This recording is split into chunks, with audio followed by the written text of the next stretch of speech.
Everyone, Radhe Radhe. आप सभी को जन्माष्टमी की हार्दिक शुभकामनाएं मेरे परिवार की ओर से।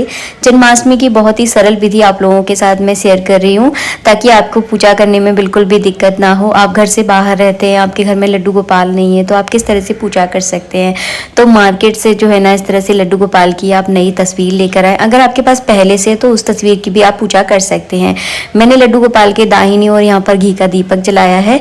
आप इस पूजा को रात में 12 बजे करें। अगर किसी कारणवश अगर रात में 12 बजे नहीं कर पा रहे हैं तो 7-8 बजे के टाइम पे भी आप कर सकते हैं। वैसे तो नियम तो यही है कि रात के 12 बजे हमें पूजा करनी चाहिए, क्योंकि भगवान का जन्म रात के 12 बजे हुआ था। चौकी बिछा ली है, चौकी के ऊपर पीले कलर का कपड़ा बिछाया है, उस पर लड्डू गोपाल की मैंने तस्वीर रख दी है।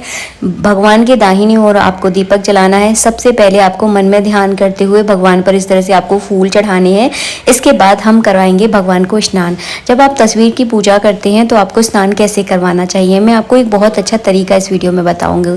आपको जो है ना एक थाली लेनी है, आप प्लेट भी ले सकते हैं। तो मेरे पास एक थाली है। सबसे पहले मैं नीचे थाली रखूंगी और भगवान को जो है ना भाव का स्नान कराया जाता है। अगर आपके पास लड्डू गोपाल है तो आप उनको अच्छे से स्नान करवाइए। अगर आप यहाँ पर तस्वीर का पूजन कर रहे हैं तो यहाँ पर जो है ना आपको भाव से पूजन करना है कि हम सच में जो है ना भगवान को स्नान करा रहे हैं। यहाँ पर मैंने एक चांदी की प्लेट ले ली है। अगर आपके पास चांदी की प्लेट नहीं है तो मन छोटा मत करना, आप स्टील की प्लेट भी ले सकते हैं, लेकिन अपने जिन बर्तनों में आपने खाना खाया है ना वो बर्तन आपको यूज नहीं करने हैं। इस तरह से आपको 4 बार जल चढ़ाना है। 4 बार जल क्यों चढ़ाया जाता है? सबसे पहले पैर धुलाने के लिए, फिर हाथ धुलाने के लिए, फिर जल पिलाने के लिए, फिर स्नान करवाया जाता है। तो वो भाव आपको मन में रखनी है और 4 बार इस तरह से जल चढ़ाना है।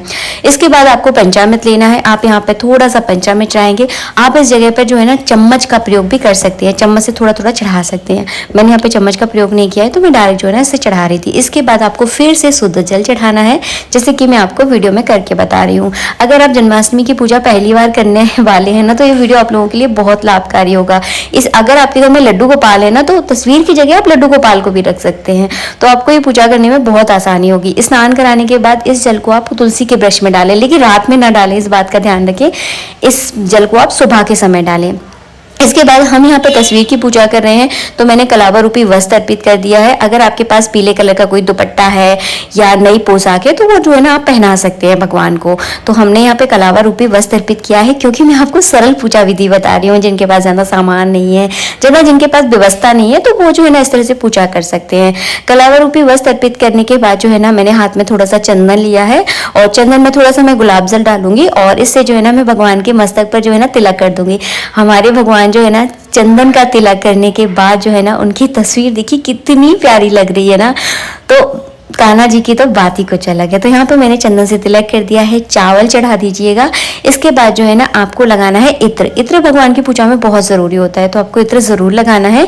इसके बाद हम फूल चढ़ा देंगे। माला लेकर आए हैं तो भगवान को आप माला पहना दीजिएगा। तुलसी भगवान को बहुत प्रिय है, तो तुलसी जरूर चढ़ाएं।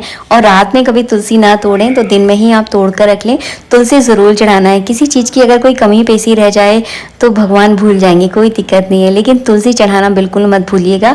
यहाँ पर मैंने इत्र भी लगा दिया है। इसके बाद जो है ना आप अपने लड्डू गोपाल के लिए जो खेल खिलौने लेकर आए हैं वो जो है ना उनके आमने सामने रख दीजिए। जैसे कि भगवान को मोर बहुत प्रिय है, हाथी, घोड़ा और बच्चे के बहुत सारे खिलौने होते हैं, जैसे कि खुनखुना, जो कि हम छोटे बच्चों को जब वो रोता है तब बजाते हैं ना, वो खुनखुना आप जरूर लेकर आइए। तो इस तरह के जो भी आपके घर में खेल खिलौने हैं तो इस तरह से भगवान के आसपास पूजा में जरूर रखें। बांसुरी भगवान को बहुत प्रिय है, बांसुरी आपको जरूर लेकर आनी है। जन्माष्टमी के दिन बांसुरी बजाना बहुत शुभ होता है, तो आज के दिन आप बांसुरी जरूर बजाएं रात के 12 बजे। तो बांसुरी भगवान के लिए नई आपको जरूर लेकर आनी है। तो हमने यहाँ पे बांसुरी भी चढ़ा दी है।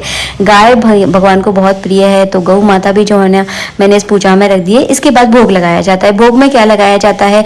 धनिया की पंजीरी, माखन, मिश्री, गुड़, जो पाक होता है गुड़ का, वो लगाया जाता है।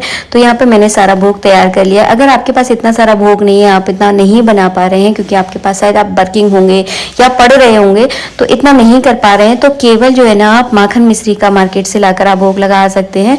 और इसके बाद आपको मोरपंख जरूर रखनी है। मोरपंख भगवान को बहुत प्रिय है, तो मोरपंख इस पूजा में आप जरूर रखिएगा।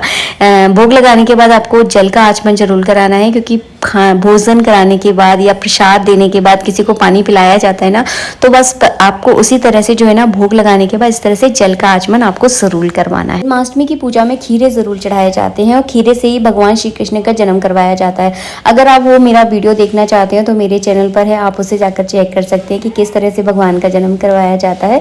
तो इस वीडियो में मैंने ज़्यादा नहीं बताया, एकदम सरल विधि आप लोगों के साथ शेयर की है। तो मैंने यहाँ पे भोग में खीरे रख दिए हैं। रात में पूजा करने के बाद अन्न नहीं खाया जाता, इस बात का ध्यान रखें अगर आप जन्माष्टमी का व्रत करते हैं। तो जितना भी प्रसाद मैंने इस वीडियो में आपको दिखाया है, इस सभी फलाहार में खाने वाला है, इसमें किसी भी अन्न का मैंने इसमें प्रयोग नहीं किया है। धनिया की पंजीरी जन्माष्टमी के प्रसाद में खाई जाती है, इसलिए रात में ही प्रसाद खाएं। भोजन आप ना करें, भोजन आप नेक्स्ट डे करें, मतलब सुबह के समय आप खा सकते हैं जन्माष्टमी के दूसरे दिन।